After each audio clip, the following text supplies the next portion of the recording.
皆さんごきげんよう、めぐりです。今回は簡単で食べやすいおにぎらずを作って、初めてジブリパークを周遊した記録とジブリパーク初心者さん向けに楽しむポイントなどをまとめてみました。これから行かれる方の参考になれば幸いです。前半はお弁当作りで、ジブリパークは5分54秒からなので、ジブリ情報だけ知りたい方は飛ばしてください。それでは早速どうぞ。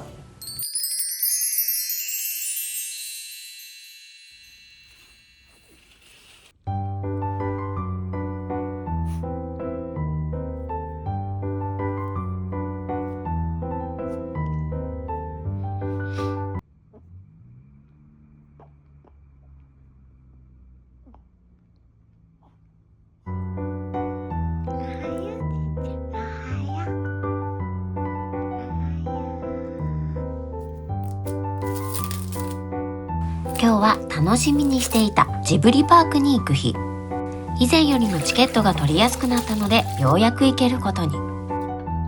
総合的に考えて簡単に食べられるお弁当を持っていくことにしました。まずはおにぎらずを作ります。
海苔は半分にカットして食べやすいサイズにします。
一般的なおにぎらずは海苔1枚で作ることが多いですが、半分サイズで作ると口の周りが汚れにくく食べやすいです。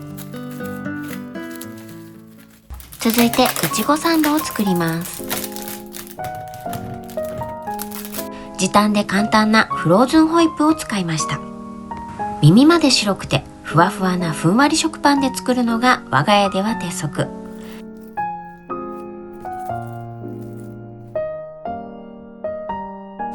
できるだけ軽くしたいのでフードパックに入れていきます。ちなみにジブリパークにゴミは捨てれません。もしお弁当を持っていく方がいらしたら、持ち帰ることを考慮した方がいいです。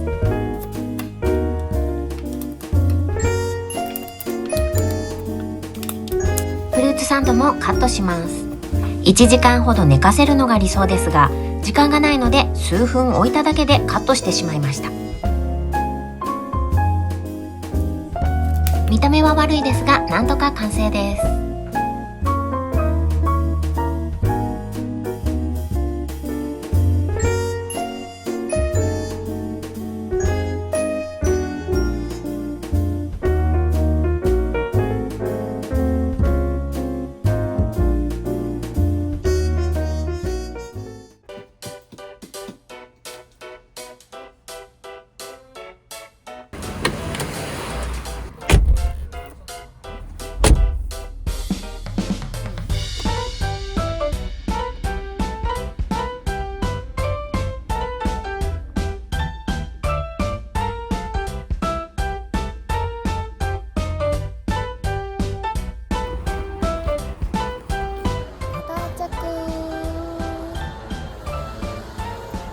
こちらがメインゲートになります。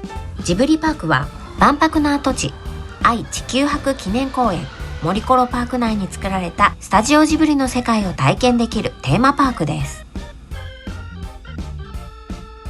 森と自然環境に溶け込むように整備されており、自然豊かな体験型パークです。メインゲートをくぐると右側にローソンがあります。東京ディズニーランドの約4倍の広さなのに、敷地内に自動販売機は14カ所しかないので、初めての方は困るかと思います。なので水分を持参していなければここで買っておくことをお勧めします。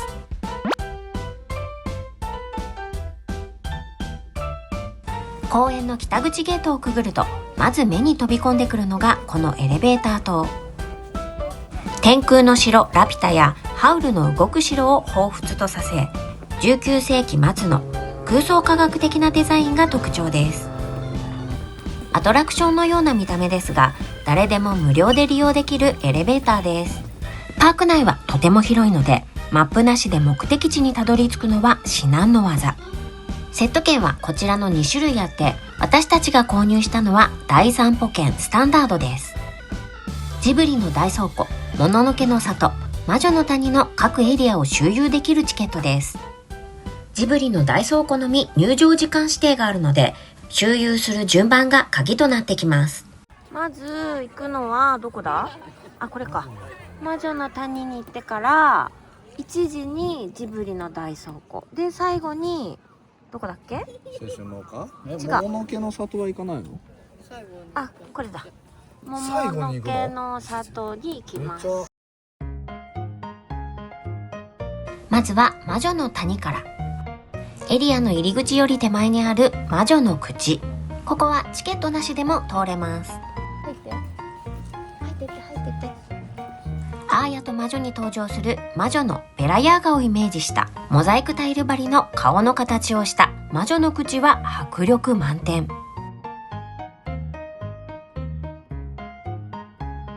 口をくぐった先にはタイル張りの時計オブジェや滑り台、タワーがあります。こちらが魔女の谷のゲートで、ここから先はチケットがないと入れません。チケットにはデジタルと紙があって、我が家はデジタルにしました。空飛ぶオーブンの前にて、ここでしか買えないたい焼きならぬカエル焼きが販売されています。10時半からで、なくなり次第終了らしいので、欲しい方はお早めに行かれることをお勧めします。エリア内の特別施設にはさらに入場券が必要で、ハウルの城はすでに売り切れでした。ちなみに大散歩券プレミアムで入場すると、追加チケットを買わなくても全て入場できるみたいです。こちらは魔女の家。先ほどのチケットがいるところです。噴水の周りにあるお化けのようなモニュメント。口が水鉄砲になっているそうです。ハウルの動く城に登場した生き物のような形をした存在感のある城。高さ約20メートルで、1時間に数回城の一部が動き、煙を吐くまさに動く城。動いた瞬間、周りにいた全員がカメラを向けていました。この中に入ることもできるのですが、先ほどお伝えした通り、大散歩券プレミアムチケットか特別施設当日入場券が必要です。個人的には外から見るだけでも十分世界観を味わえました。かかしのカブもいましたが、大人気で長蛇の列だったため、写真を撮るのは諦めました。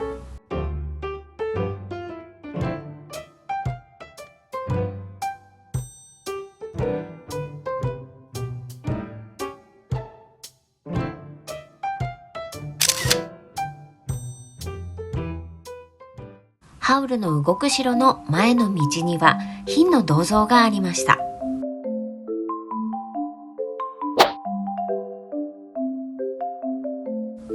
飛行機乗りの塔。天空の城ラピュタのパズーや魔女の宅急便のトンボのような空を飛ぶことに憧れる少年の家をイメージした子供向けの遊び場です。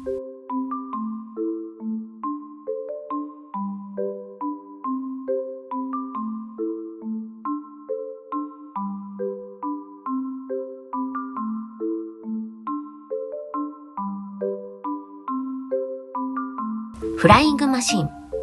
天空の城ラピュタの世界をモチーフにした乗り物。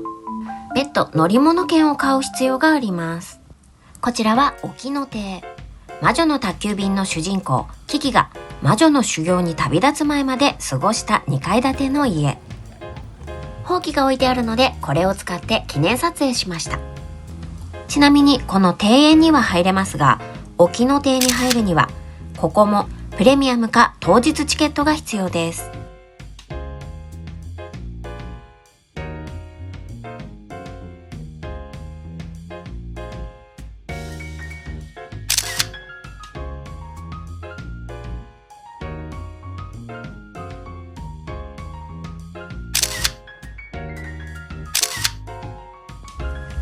メリーゴーランド。魔女の宅急便やハウルの動く城、もののけ姫といった作品に登場する乗り物や動物、キャラクターをモチーフに装飾してあります。魔女の宅急便に出てくるジェフの銅像がありました。ジジとジジそっくりの黒猫のぬいぐるみを入れ替えるのに、ジジを家の外までくわえて連れ出してくれた優しい犬がジェフです。大人気のグーチョキパン屋はすでに長蛇の列。週末のピーク時には3時間待ちなんてこともあるみたいです。ハッター帽子店。ハウルの動く城の主人公ソフィーが切り盛りする2階建ての帽子店。キャンディー缶や帽子が販売されていました。13人の魔女団。開園すぐに売り切れてしまう大人気の金のぬいぐるみが売っているお店。平日の午前中にもかかわらずこの混み具合には驚きました。あまりの混雑ぶりに入るのを諦めました。魔女の谷だけは魔法の見えないスタンプを押してもらえば再入場可能です。ジブリの大倉庫が1時からのチケットなので入る前にご飯を食べます。ジブリパーク内ではお弁当は食べられないので、大芝生広場の隣にあるベンチに座って食べました。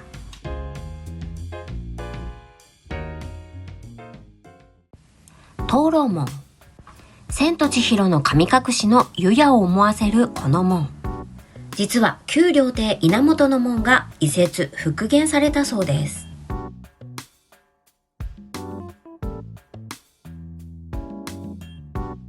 灯籠門をくぐると千と千尋の神隠しに登場する石人のオブジェも置かれています。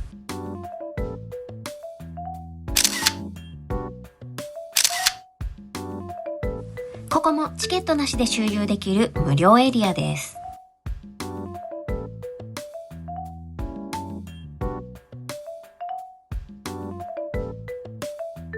その奥はどんどこ森へと続く自然豊かな遊歩道です。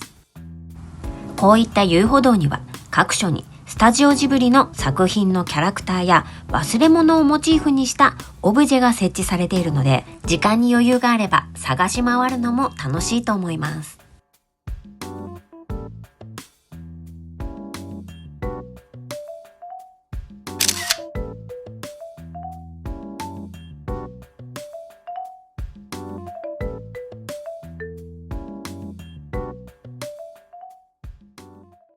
そしていよいよジブリの魅力がギュッと詰まったメインエリアジブリの大倉庫へ。以前は温水プールだった大きな建物の中には3つの企画展示、公開倉庫、映像展示室、カフェやショップなどジブリの魅力がギュッと詰め込まれています。先ほどもお伝えしましたが、大倉庫だけは時間指定の予約制。ちなみに退出時間は自由です。ここは再入場不可なので、入場時間を何時でチケット取るかとても迷いましたが、結果的に13時でちょうどいい時間でした。入場すると入り口で映像展示室の鑑賞券がもらえます。全10作品の短編アニメーションが月替わりで上映されているそうです。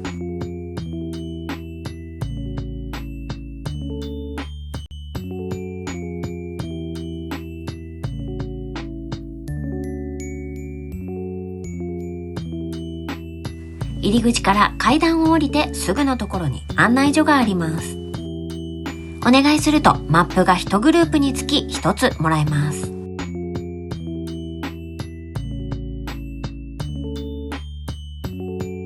順路はないので好きなエリアから回ることができます。私たちはまず一番人気で時間がかかりそうな顔なしとの写真撮影の列に並びました。天井には天空の城ラピュタのオープニングに登場した空飛ぶ巨大な船。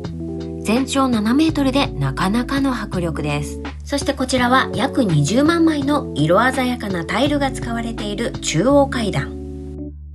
タイル装飾に目を凝らすとキャラクターの姿があるそうなので、ぜひ見つけてみてください。ナイキの名前の由来となったサモトラのニケを模倣したオブジェもありました。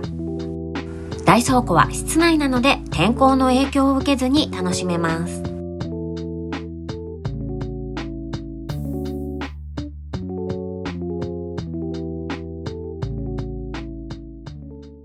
ジブリのなりきり名場面展。大人気の顔なしとの写真、なんと1時間10分も並びました。ちなみに顔なしとの撮影希望でなければ、隣の入り口からほぼ待ち時間なしで入れます。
顔だけしか出てない。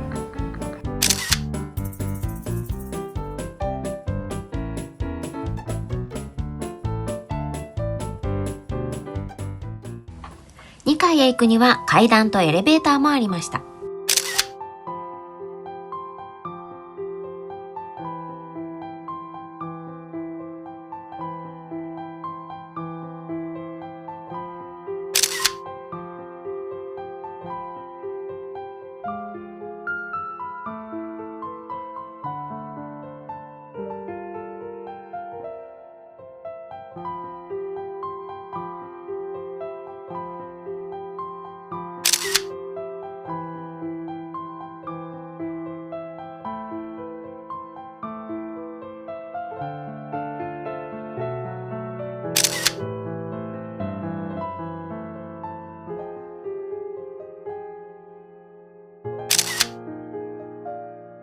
ジブリ作品の登場人物になりきり、名場面の中に入り込める体験型の展示で、ジブリファンにはたまらない空間だと思います。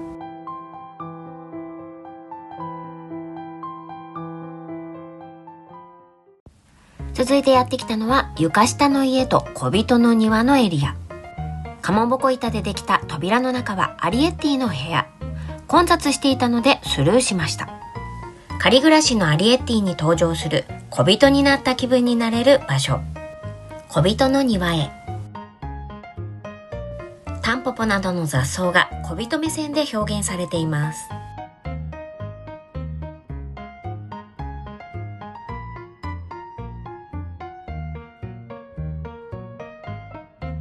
水滴までリアルに表現されていました。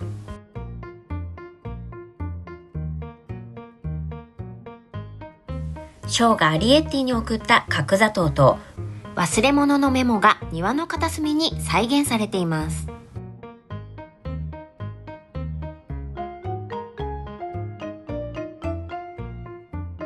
人気のフォトスポット、瓶の中に入って撮影しました。こちらは比較的空いていて15分ほどの待ち時間で撮影できました。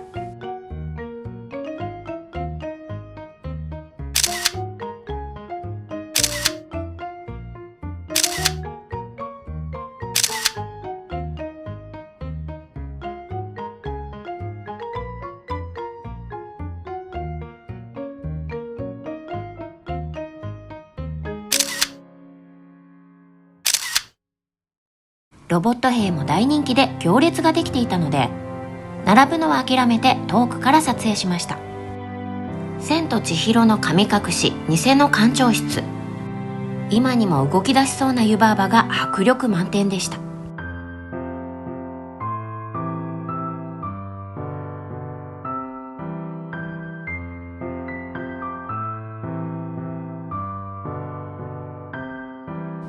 飛び交う契約書はすべて名前が違い、千尋のサインもあります。行かれた方はぜひどこにあるか探してみてくださ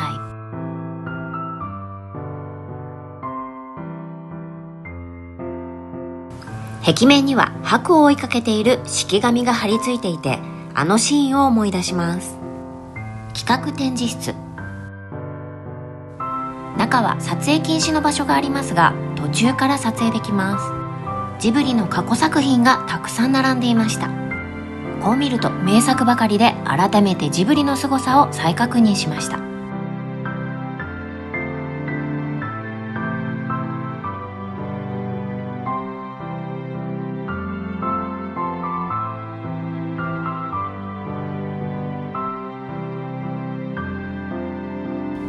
この猫バスとトトロの椅子は座ることができます。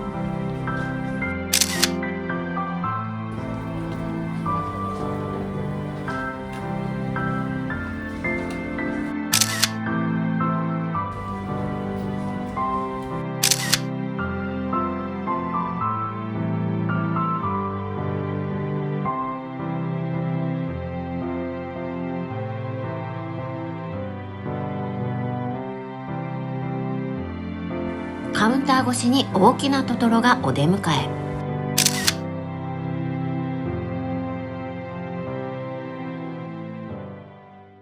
奥へ進むと楽しみにしていた猫バスが。猫バスは2種類あって、大人も乗れるのはこちらのみ。企画展示室の奥にあります。わー、すごい。念願の猫バスに座ります。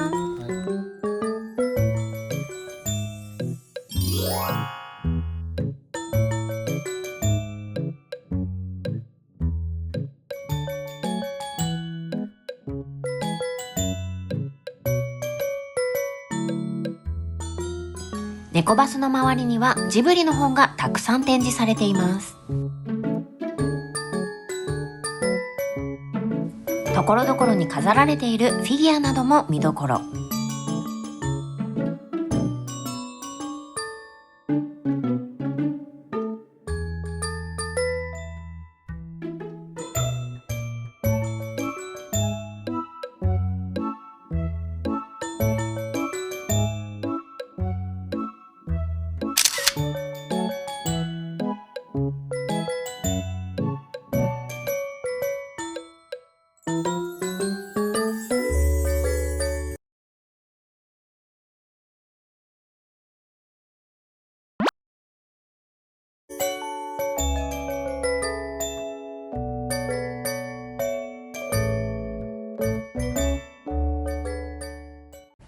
ミルクスタンドシベリアン。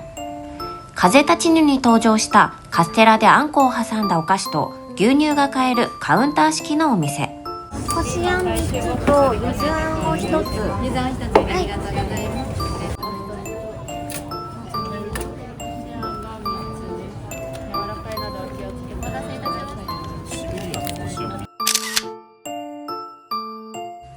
す。粒あんはすでに売り切れていたので、ここも早めに寄った方が良さそうです。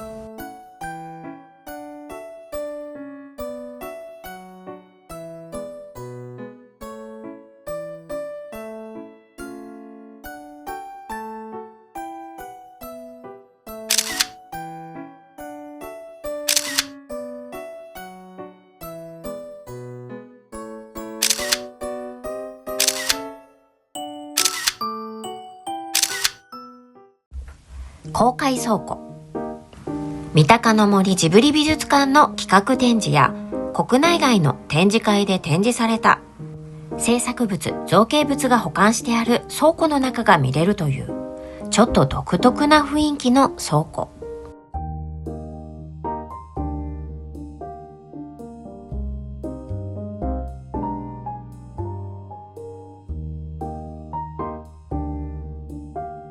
あらゆる物語のキャラクターやアイテムが不規則に並べてある感じが倉庫感あってワクワクしました。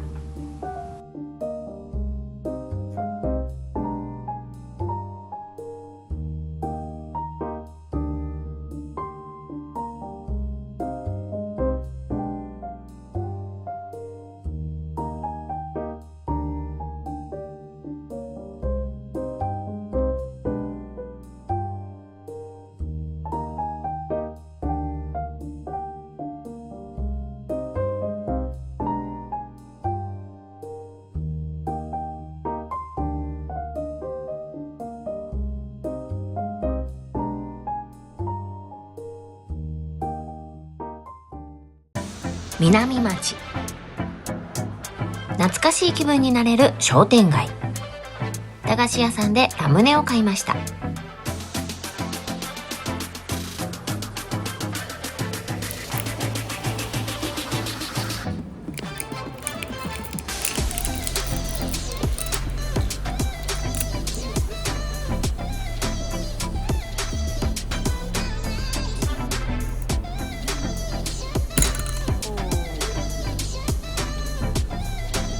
大倉庫に3時間30分ぐらい滞在しましたが、それでも全部回りきれませんでした。最後にもののけの里に行こうと思ったら雨が降ってきてしまったので泣く泣く帰ることに。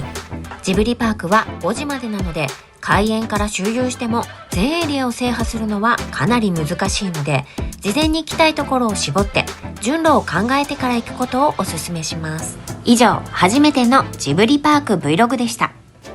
本日も最後までご視聴いただき誠にありがとうございます。この動画気に入っていただけたらチャンネル登録、高評価よろしくお願いします。コメントもいただけたら嬉しいです。